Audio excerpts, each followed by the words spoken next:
नमस्कार दोस्तों, मैं मनीषा शर्मा।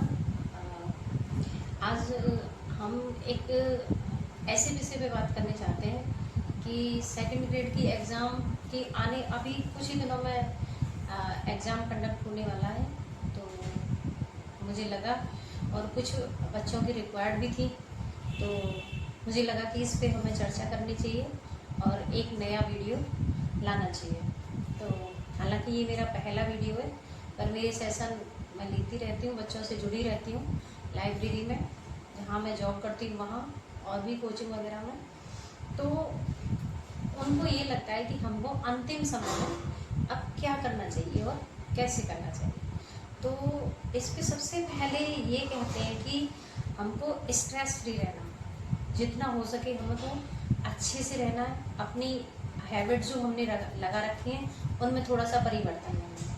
जैसे कि बहुत सी घर पे रहने वाली महिलाएं हैं, लड़कियां हैं, बहुत से बाहर रह के तैयारी करने वाले हैं, उनको किसी को जैसे दिन में आराम करने की आदत है, या फिर उनको दिन में भोजन की या चाय की या जो भी होता है अपनी जो दिनचर्या होती है उसमें थोड़ा थोड़ा सा परिवर्तन करने की आवश्यकता है। क्योंकि हमारा जो एग्ज़ाम होगा बहुत से सब्जेक्ट्स का, जैसे हिंदी है, जो बड़े सब्जेक्ट्स होते हैं उनका एक ही दिन एग्ज़ाम कंडक्ट होता है।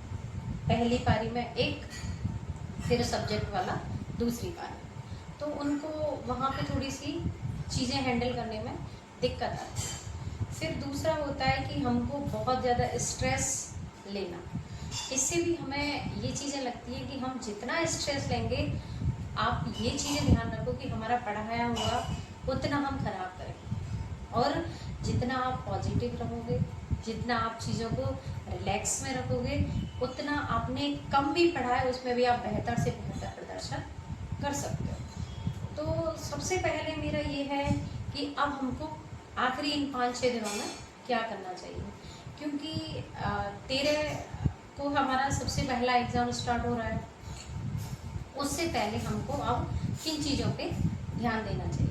सबसे पहले तो अब तुम्हारा ये है कि हमारा सिलेबस जितना हो गया है और जितना होने वाला है, तो उसके बीच में आपको क्या करना है कि जैसे कई लड़कियां मेरे से बात कर रही थी कि अभी हमारा वर्ल्ड में कुछ टॉपिक छूट रहे हैं, इंडिया में कुछ टॉपिक छूट रहे हैं।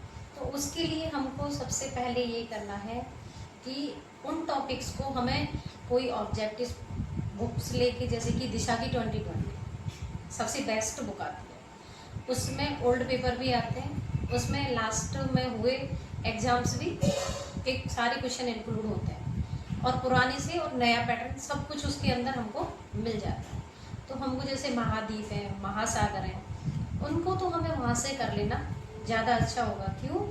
क्योंकि इसमें ये रहता है कि अगर हम उनको वहाँ से नहीं करेंगे तो सबसे बड़ी चीज़ें हमको परेशानी इसमें आने लग जाएंगी कि हमारे जो इतनी आसानी से आने वाले, जैसे मैरन द्वीप कहाँ है, जैसे प्रशांत महासागर, सबसे बड़ा महासागर कौन सा है, सबसे छोटा कौन सा है, किस महासागर की आकृति कैसी है, कौन सा महाद्वीप कैसे है, तो वो जो कॉमन क्वेश्चन उठने वाले हैं उनको हम सॉल्व कर सकते हैं। उन क्वेश्चनों को हम ऑब्जेक्टिव PYQs से निकाल सकते हैं। तो हमें PYQs के द्वारा अपने उन टॉपिक्स को देख लेना है, मोटी मोटी नज़रों से देखते हुए जाना है। क्योंकि इसका कारण ये है कि हम वहाँ से जब हम मोटी मोटी नज़र से देख लेंगे उस क्वेश्चन को, उस टॉपिक को, तो हो सकता है कोई क्वेश्चन वहाँ आसानी से उठा के रखे और हम वहाँ करके आ जाएं, और वो एक क्वेश्चन हमें सिलेक्शन की दौड़ में ला के खड़ा करे। तो हमें ऐसा ना हो कि हम उस एक क्वेश्चन की वजह से आके हमें पछताना पड़े कि काश मैं ये ऑब्जेक्टिव भी पढ़ लेता, काश कि मैं ये टॉपिक देख लेता। फिर दूसरी बात रहती है कि हमको आगे और क्या करना है कि जैसे आपने जो कंटेंट पढ़ा है, जैसा पढ़ा, उस पर भरोसा रखें। किसी पे आसपास के लोगों से या किसी से ये सुन के कि मेरे नोट्स तो उसके हैं, मेरे नोट्स तो ऐसे हैं, मेरे नोट्स वैसे हैं, किसी पे भी भरोसा ना करें। अपने कंटेंट्स पे पूरा भरोसा रखें, उसको 100% दें। जो पढ़ा है उसको रिवीजन के साथ में अब जितने से ज़्यादा हो दिशा 2020 की PYQs अवश्य निकालें अंतिम समय में। दूसरी बात, अब इस पेपर में सबसे ज़्यादा मैटर साइकोलॉजी से क्वेश्चनों का रहता है।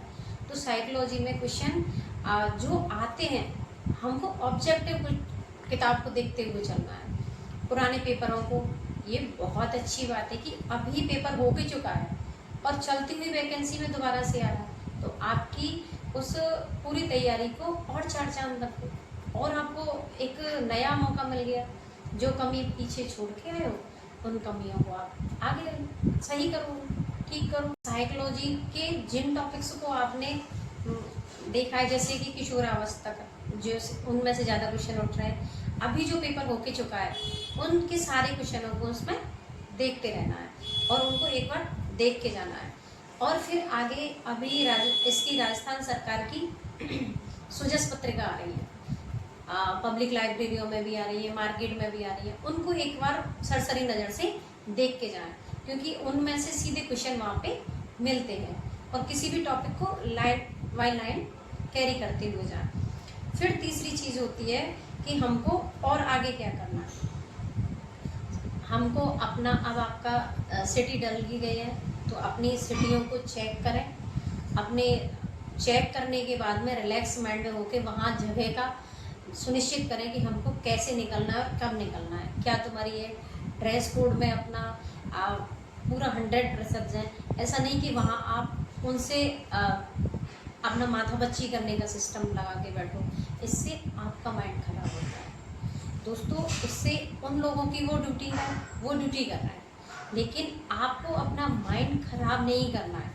हमको अपने माइंड को बिल्कुल रिलैक्स रखना है, बिल्कुल खुश रखना है, क्योंकि जो हमने पढ़ा है हम वहाँ पेपर में जाके उसको 100% कर सकें। फिर हम वहाँ गए, अंदर जाके रूम में किसी से भी बातें नहीं करनी। हमको जो वहाँ का स्टाफ है उनके साथ में बहुत नरमाई से बात करनी है। और मेरा तो कहना ये है कि मैंने तो जब भी एग्ज़ाम दिया है, मैं तो एक ही काम करती हूँ कि अपने गई, जाके अपने टेबल कुर्सी को अच्छे से चेक किया और अपना सर रख के बैठ गए टेबल पे।